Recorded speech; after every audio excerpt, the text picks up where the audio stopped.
Welcome to Unnewsworthy, a brand new podcast bringing you the silliest stories from around the world to give you a bit of respite from the doom and gloom of today's news cycle. I'm James Keegan. And I'm Nikhil Dawood.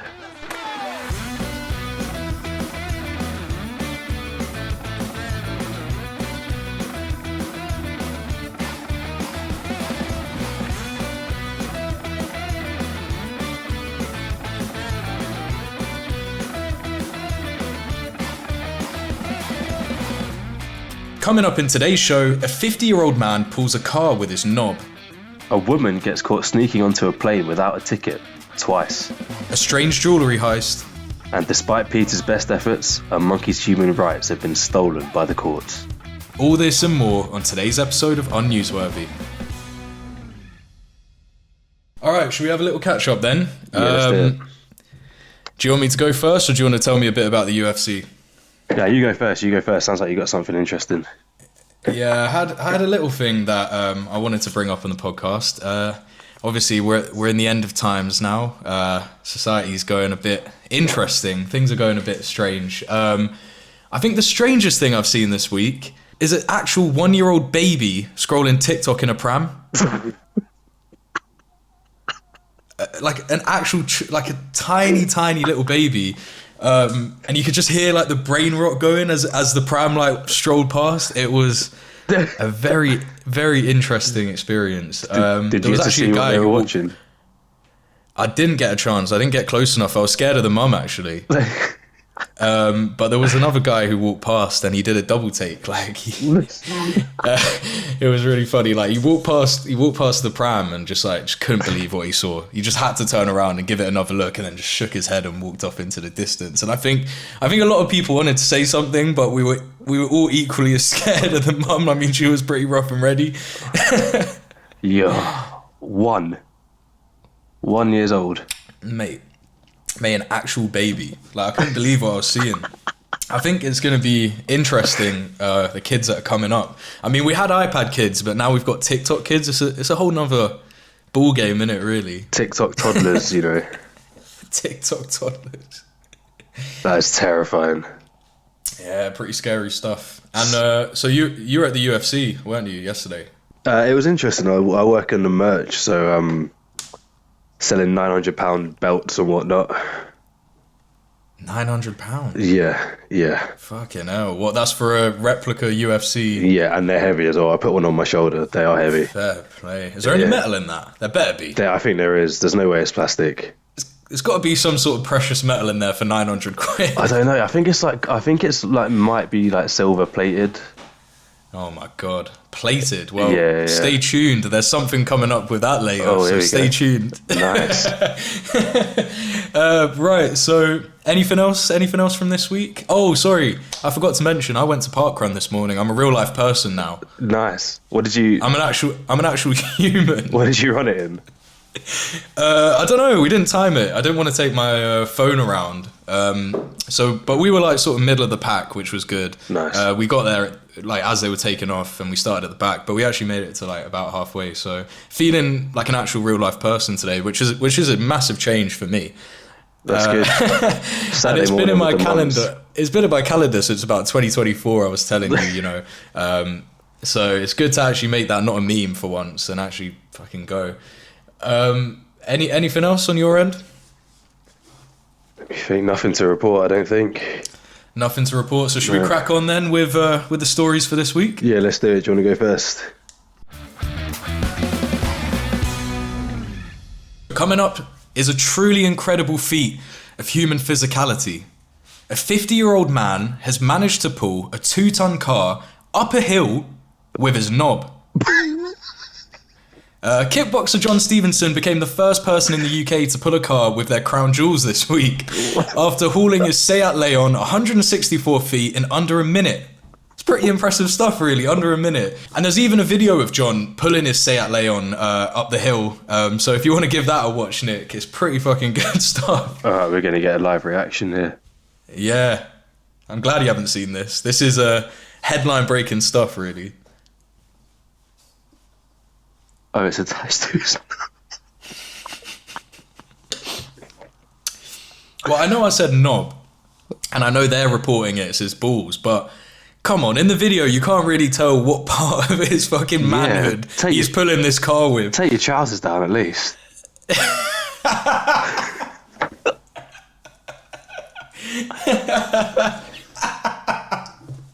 Trousers down or it didn't happen.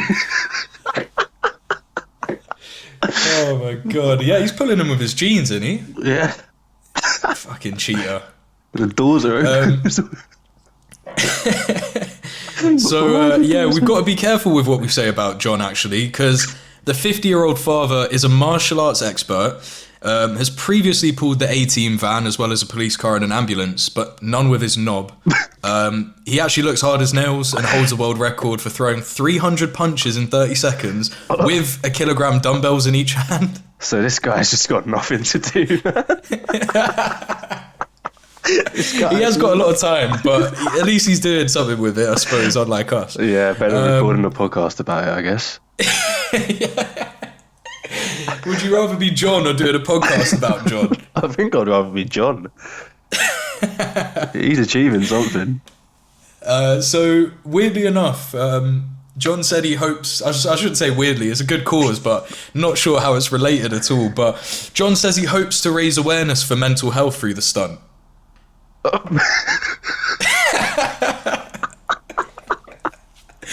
mean, has it raised your awareness of mental health watching that video? To raise awareness of something. Mental health. Yeah, I don't know where he's plucked that from, but good on you, John. Yeah, I mean, we stand behind you there. Keep doing your thing. Is there a link to donate?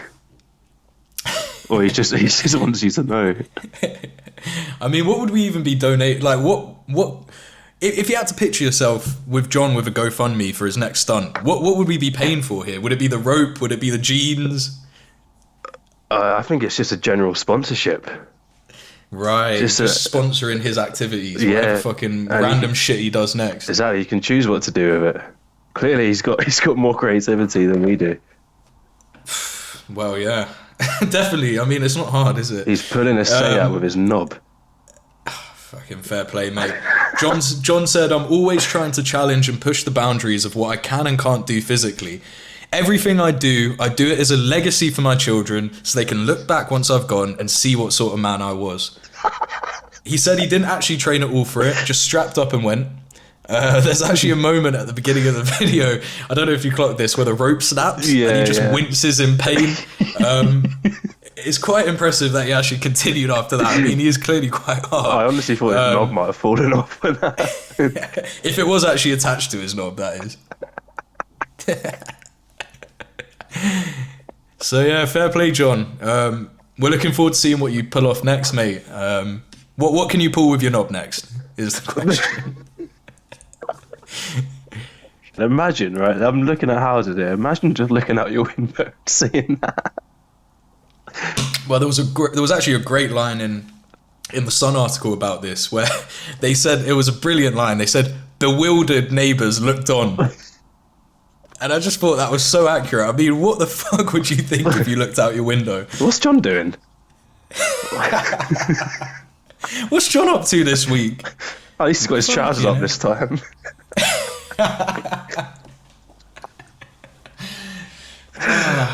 Right. Well done, John. Good luck with your next feat.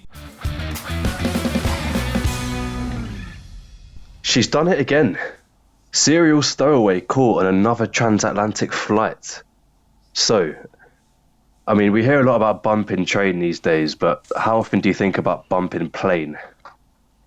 I like where this is going. This lady, Svetlana Dali, she's a Russian citizen and US resident, was taken into custody at Milan's Malpensa airport after allegedly boarding a flight from Newark Liberty International Airport without a ticket or boarding pass. She was already on probation, stemming from a prior stowaway conviction. Fucking hell, she's prolific. So she's done this multiple times, right? She slipped past airport staff and just snuck onto the flight and hid in the toilet. Fair play. I mean, we all want to do it. I'd love to do that. She didn't even bring her passport. That's sick. And where was she flying from? To? She was flying to Milan this time. No way. That's a long haul flight as well. Jesus. Yeah. When did they realise she was in the bog? She reportedly concealed herself in a lavatory for several hours and wasn't discovered until the aircraft was on approach to Paris. No way. I guess they realised the door had been locked for the whole flight. She done the whole journey in the toilet. Fucking hell. I think I'd rather pay than do the whole flight in the toilet. It must just be for the thrill of it, because they sent her back to the United States, and she told investigators she believed she needed to flee the country because she thought people were poisoning her. Oh, so she's nuts. She's either nuts or she's got a hell of a cover story. Or she actually does have people following her trying to poison her. Yeah, maybe she's misunderstood. Oh god, I've just got a fucking notification from Zoom saying we're running out of time. I mean, that if there's ever a sign that you guys should send us money, that's the sign. We can't even fucking afford the Zoom that we're recording on. Yeah, send us a $5. Fuck John, man. Give us your money.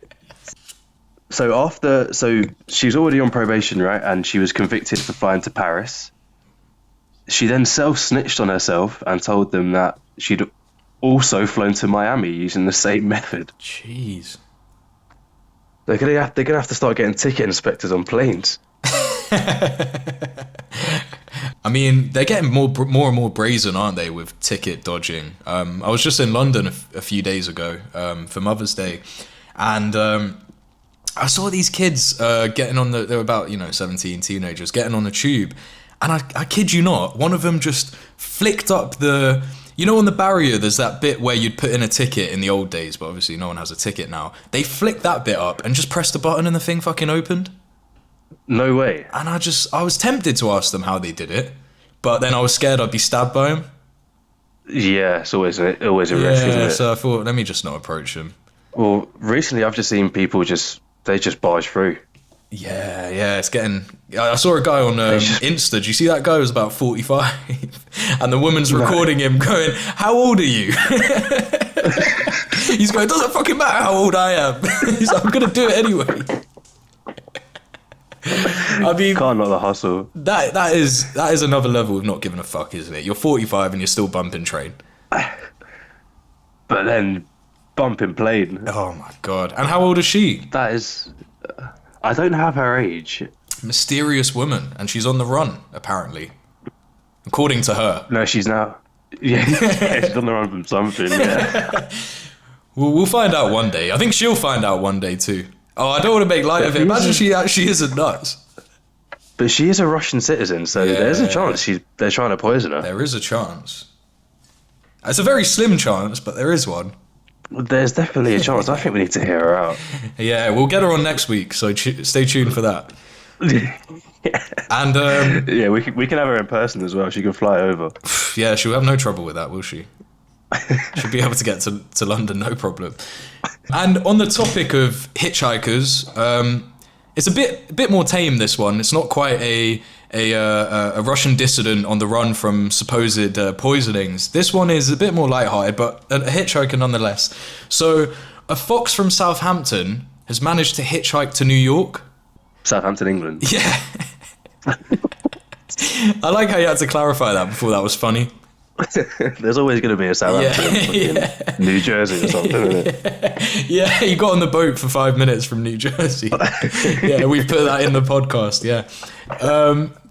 So when New York dock workers went to unload a ship of cars coming in from Southampton, this was a couple of weeks ago, they were surprised to see a red fox.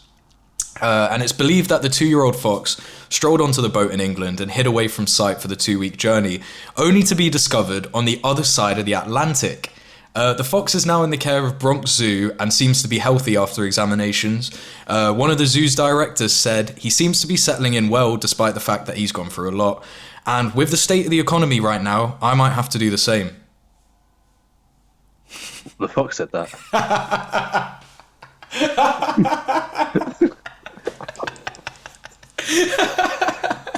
What's he gonna die? The fox said send him home. Fucking hell. Yeah, what else did the fox say in his post-match interview? Jesus, yeah, the fox is on one. So the fox is fine now. Fox is fine, settling in well. I mean, Does it have a name? it doesn't have a name. That's a good point. I was looking for that. But I mean, they say it's settling in well, but how fucking well can it be doing 2 weeks without food? Yeah, and also, like, what you're asking, has he got therapy? How do you know this? Yeah, has he managed to talk about his feelings after his post-match interview? Yeah, right. Did they take men's mental health? John was doing it for the campaign. Fox. Yeah, John's campaign has finally got. John was doing it for the Fox secretly.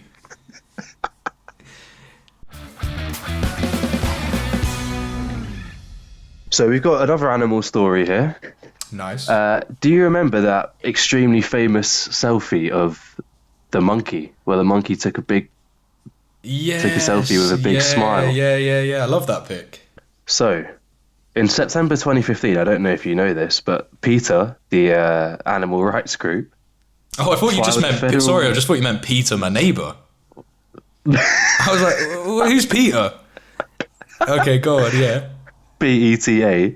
Yep. Filed a federal lawsuit on behalf of the monkey, Oh whom shit. they named Naruto, arguing that she should be assigned the copyright and that PETA should administer the proceeds for the benefit of Naruto and other. Is it macaque? Is that how you pronounce it? Oh, I've got no clue, mate.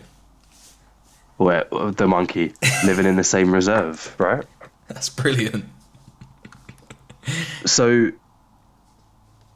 the case wound its way up to the Ninth Circuit, and unfortunately, the court found that while Naruto technically had constitutional standing to sue, she lacked the statutory standing required under the Copyright Act, i.e., she's an animal and not a human, so humans cannot hold copyrights.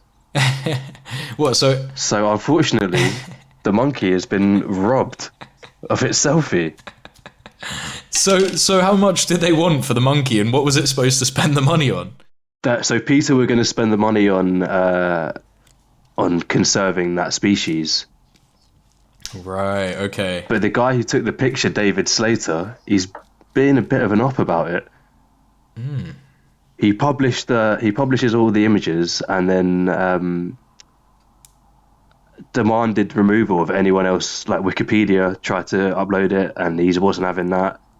He's really keen to have ownership of this image. Wow. And who does the monkey belong to? Belong to is a strange word there. Whose monkey is it? I think it, like us all, it's just one of God's creatures. And as God would want it, that monkey should have its copyright fucking right, shouldn't it? You do think so, but then the question does come. I mean, have PETA got nothing better to do? No, they haven't. They've just about stopped short of putting the monkey in a suit and putting him on the stand.